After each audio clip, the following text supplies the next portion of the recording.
Will the Boston Bruins even make playoffs next season? They have a lot of question marks going to the offseason. Will the best team in NHL history miss the playoffs?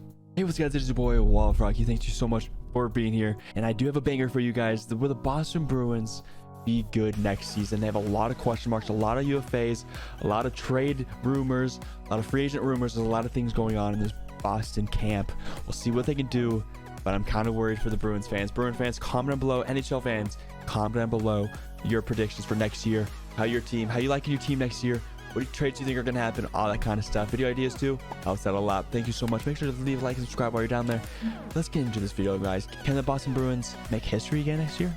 All right, guys, we are on Cap Friendly. We love this website for all things hockey.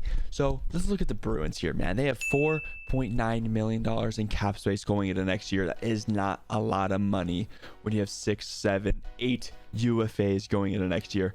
And if you look down as well, they don't have the next 2 years first round picks or second round picks. So prospects are going to be coming in light.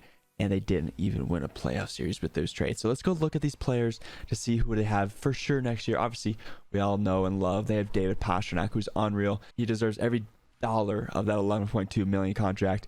Then obviously Brad Marchand has 2 years left on his deal. Taylor Hall does as well.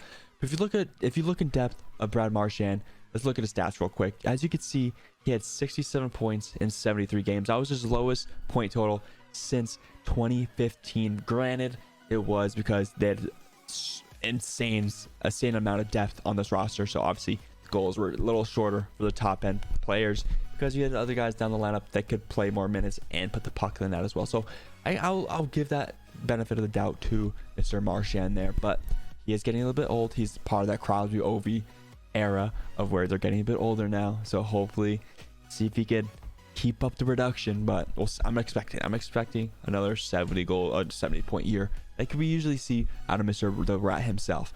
But Taylor Hall, he's getting a bit older. It was $6 million for 2 more years. I would not be surprised if he tries to be traded or gets traded because it's a lot of cap. That's a big cap hit for a maybe top 6 player, who does get hurt quite often. Charlie Coyle, 5.2. He's a really good player, but that's a lot of money for your third line center. That's like a William Karlsson amount of money. That's a lot for a third line center, even for Karlsson. So Coyle, he's really, really good for the Bruins. He's been very, very good. But 5.2, Bruins fans, I know he's good, but that's a lot of money for a third line player, like I have said before.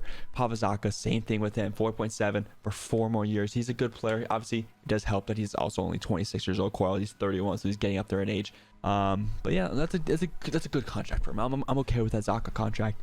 Then there's DeBrusk, $4 million left on his deal with 1 more year left, and obviously he said he wanted to be traded from Boston, but then he liked it at the end of this year. So I don't really know what's going to happen in this DeBrusk camp here, but I would not be surprised if he does not re-sign. I bet you the Bruins try to extend him this year, and I bet you he says no and goes to free agency next season.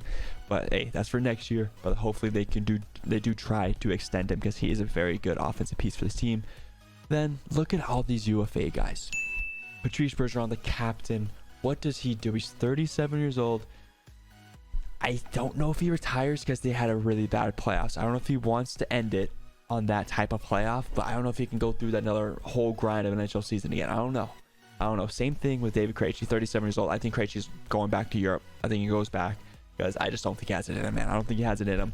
But Patrice, I think he stays for 1 more year, but I would not be surprised if he does retire. Now that'd be a huge, huge loss for the Bruins if he did retire. But let's look at another big loss, guys. It'd be Tyler Bertuzzi. They have $5 million in cap. I think Bertuzzi asked for more than $5 million. I think he's worth every penny of it. But just the game he brings, and he's young, man. He's 28, obviously not super, super young, but he's still, it could be in his prime at some point in the next couple years on this next contract. I would not be surprised if he signs 5.5, maybe 6 million somewhere with the contender as well.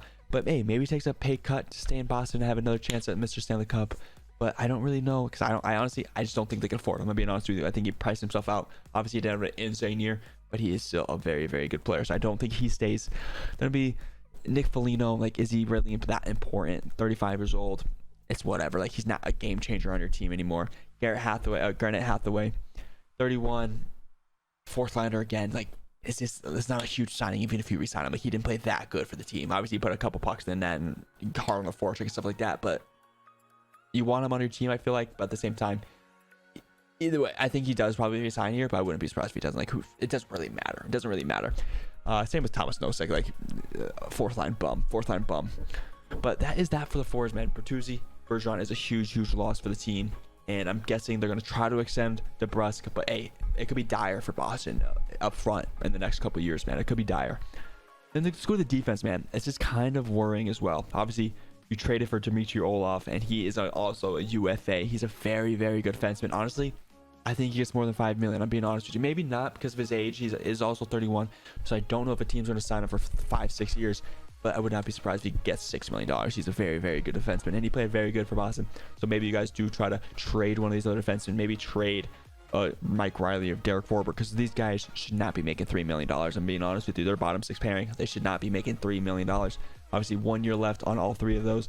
Even Matt Grzelcyk, man, 3.6. Like, that's a lot of money for a lower end defenseman. Grzelcyk's pretty good, honestly. But Forbort, Riley, come on, he should not be making $3 million. So I wouldn't be surprised if they try to trade, maybe even buy out. I'm guessing not buy out. 1 year probably shouldn't buy out, but wouldn't be surprised if they trade Mike Riley or Derek Forbort to make room for Bertuzzi or Orlov, because this team is dire, man. I'm being honest with you. Last year was like they went all in last year, and that did not work out. Obviously, did not work out at all. But Linus Ullmark, what do we think about him? What does Swayman ask? What does he ask for? He played pretty damn good. He's been pretty damn good in net. What does he request from the Bruins? Put him out, because you don't got a lot of money, Mo. You don't got a lot of money. He probably asked for what, 3, 2, 5, 3, or something like that. Maybe if it's a longer contract, if 4 in there. Like, I don't really know what he asked for, because he is a backup goalie, but he is 24 years old. Like, do you trust Ullmark again? Because in the playoffs, he showed nothing. He showed absolutely nothing.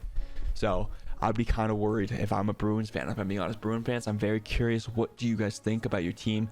What do you think is going to happen in the offseason? Because you have a lot of moves to do. And obviously, looking at this roster, it does not look like an NHL breaking point record. It does not feel like that, man. It does not feel like this team just made history. Bruins fans, hockey fans, what do you think the Bruins need to do? What would you do if you're the GM? And will they make playoffs next year? Like, the Atlantic is tough, man. Are they better than Toronto? Are they better than Tampa Bay?